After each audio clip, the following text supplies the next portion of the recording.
Hey, good morning, y'all. Good morning, good morning, good morning. So this morning, I want to talk about walking away. And walking away, it could be so many different things, but this walking away, it's not just a walking away. It's a walking away and walking into. So, walking away, what is it that you need to walk away from? Not just who, because a lot of times we be like, oh yeah, God said I need to walk away and let them go. Let them go and let it be God. I'm good. But then you got to still the same habits. Hiccups, hang-ups, you still got the same behaviors, you still got the same attitude. Nothing has transformed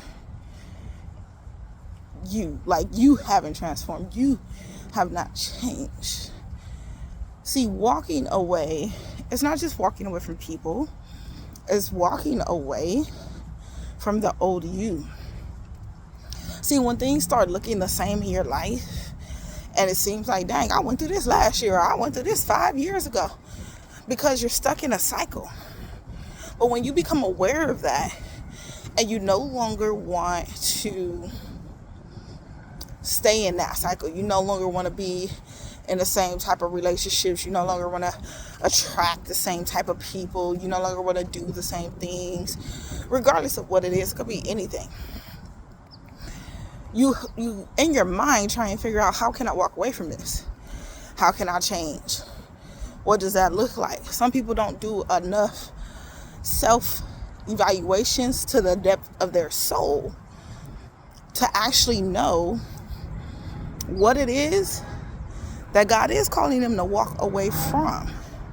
Now, yes, in most cases, if you know what season you're in your life, you would be walking away from people, because sometimes you can't walk into something if you got baggage from people and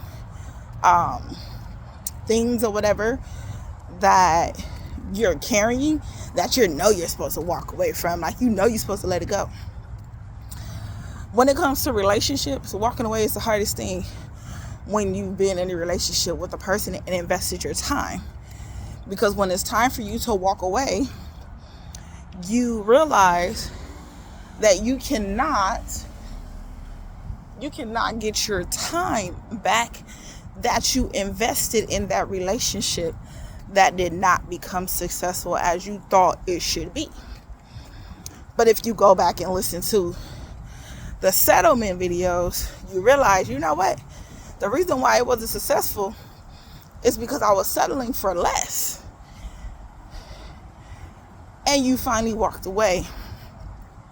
See, there's a lot of things in my life that I was settling for less. Not just the man I married, but even jobs, all of those things. I was settling for less. I wasn't changing certain things. I wasn't changing certain habits. I wasn't changing my habits of spending emotionally. We don't want to talk about that. See, we like to think that walking away is just like people, like I said, but really walking away is, I'm gonna walk away debt free. But in order for me to walk away debt free, I have to admit that I have an issue with spending emotionally when I feel away. When I feel away, what I do, go spend some money, go shopping. Now, that's the past of what I used to do, but that's the honest truth. Me walking away from cursing. Now, maybe I ain't gonna say 100%, God's still working on my mouth, or whatever, but I don't hardcore curse like a sailor. Why? Because I had to walk away from that. And God had to show me, like, I called you to speak. I called you for these things. You cannot use your mouth in the way you're using your mouth. That's not okay. You can't bless and curse with the same tongue. You got to learn how to control your tongue. You got to walk away from that. See, even in the Bible, he tells us, take off the old and put on the new. So what you're walking into is probably not the full 100% new version of you, but it's the new you. Hi. Yes. Oh, thank you so much. You too. So, again, you walking away, it ain't necessarily you walking away because it's somebody else. You're walking away from your habits. You're walking away from your hiccups. You're walking away from your own behaviors. Now, when you say, okay, I'm going to walk away from that, so what am I walking into? New behaviors, peace, joy, understanding, compassion, grace, mercy for yourself. A lot of times, no, I'm going straight. A lot of times, we are not aware that the reason why we're doing these things and we want to hold on to them is because they're familiar. We don't want to walk away from them. We don't want to let go. But then those are the very things that are hindering us. Those are the very things that are hindering us and keeping us from walking into. So you say, Miss Erica, well, what are we walking into? Your purpose? Who God called you to be? Like I said, compassion, grace for yourself, mercy, forgiveness, love, unconditional love for yourself. All of those things. And I could tell you this because I'm in that season where I'm walking into my new beginning. Something that I've been praying for. My new beginning is a part of the version that I'm supposed to be in my next season. See, we ain't never completely whole and full. We are full in Jesus, yes. But completion, as if I made it, you don't never make it. When you make it, you'll be in heaven. I don't think we got that through our heads yet, that when we make it, we think making it is this worldly stuff. Oh, I'm successful. I got a mansion. I got all this money, cars. My kids is good and straight. They ain't gonna have to worry about this. Their college stuff is paid for. All of those things, those are good and great. Ain't nothing wrong with that. But internally, we don't make it until we go see Jesus.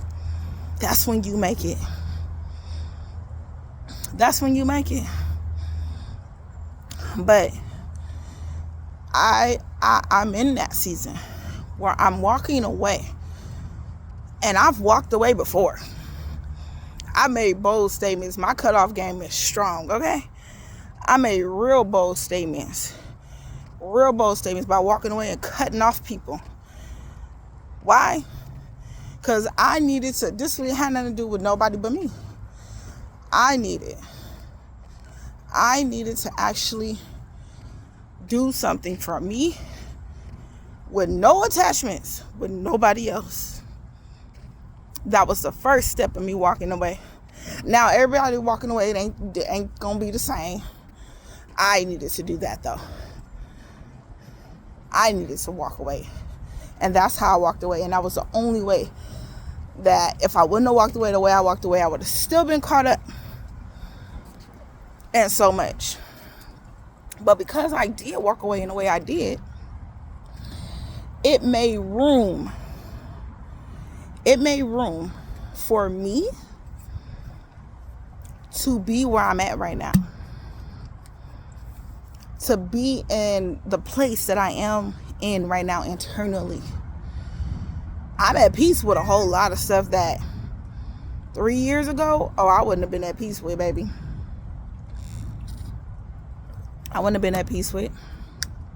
I would have still been trying to hold on to stuff.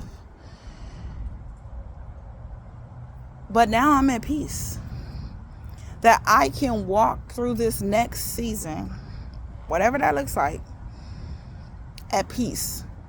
Not just with every decision, but I'm finally letting go of all the pain, the hurt that not other people cause me. Because this is what we like to do. When it's time to walk away and God is calling you to keep moving forward and walk away and let everything go, we're so busy trying to point the finger at, yeah, that's right, I don't need them people whooping this and that. I get it. But if we can talk and be acknowledgeable to ourselves and be fully 100% aware of, no, I'm walking away from all the pain and betrayal that I caused myself. How did I cause myself that pain? How did I cause myself for other people to hurt me? Because I taught them how to hurt me, because I was hurting me, because I didn't know my own value. Let me say that one more time. How am I walking away from hurting me and the pain I caused myself if people are the reason why I have all the pain, hurts, and traumas? Because I taught those people how to hurt me, how to damage me, because I was damaging and hurting myself. When you become that aware of who you are and how you were treating yourself compared to how you treated others, it's another level of peace and forgiveness for you that you will experience. Why? Because you're finally in a place where you're no longer just pointing the fingers and saying, I'm a victim. No more victimizing ourselves. If you could be honest with yourself to say, you know what? I taught them how to do that to me. Well, how did I teach them? Some of y'all might say, well, I didn't teach my husband or ex-husband how to cheat. You're right. You didn't. But when he cheated the first time and the second time, you sure let him know you was tolerating it.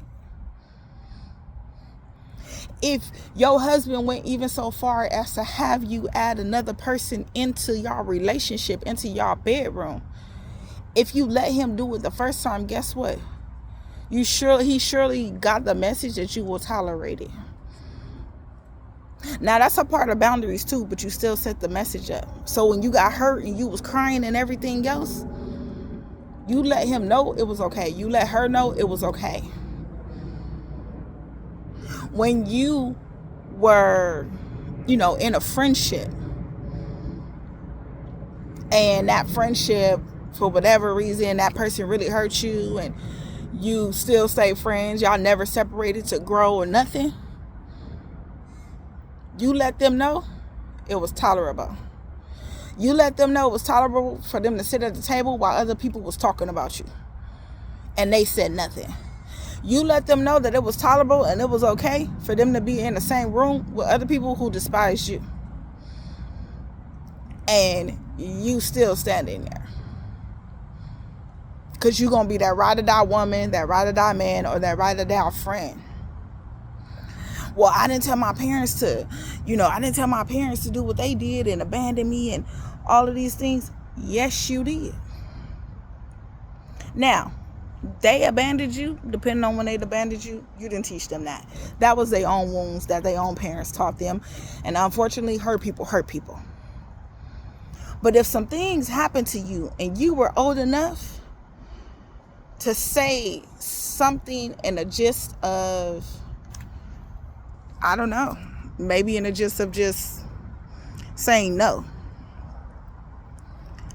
Just in the gist of saying no, I'm not going to say, because I've been abused myself, so I'm not going to say, oh, if you would have said no and this and that, but just in abuse of saying no. And it doesn't have to be physical abuse. It could be mentally, emotionally abuse. It could be just boundaries. It can be not only boundaries, but it could be, verbal abuse. It could be the entitlement of them feeling, your parent or relatives felt entitled because of the position that you hold in the family. And you never said no. You always gave them what they wanted. You always gave in. Well, guess what? Because you always did it and you never set no boundaries for it, they hurt you. They hurt you. How did they hurt you? They took advantage. They took full-blown advantage of what you was telling them it was okay for them to do. And that doesn't change until you set boundaries. That doesn't change. And in order for you to set boundaries with yourself, the majority of the time you have to walk away in order to walk into. I just was telling my sister, like, you got to set boundaries within you. That's how I'm able to stand here and say what I'm saying now and be confident in what I'm doing now, because I had to walk away in order to set boundaries for myself. So now that I've set boundaries for myself and I'm starting to respect myself and respect the boundaries that I've set for myself within me, then guess what? They're going to see it without me telling them. Now, you know, some people a little slow. So some people you may have to say, no, I'm not doing that. Or no, I don't have time for that. You know, I'm busy and this and that. I get that. But most of the time, people treat you how they see you treating you. So if you treating yourself the way you're supposed to be treating yourself, like you was treating other people, if people too busy like, she's selfish, she always about her, she ain't never helping nobody else, they just really mad because you ain't helping them. And you probably was before in the past. So I pray that this helps you and bless you. One thing I want to say is, think about what it is that you need to walk away from. Ask God if you need to. What is it that I need to walk away from so I can walk into? Be blessed and highly favored. Bye.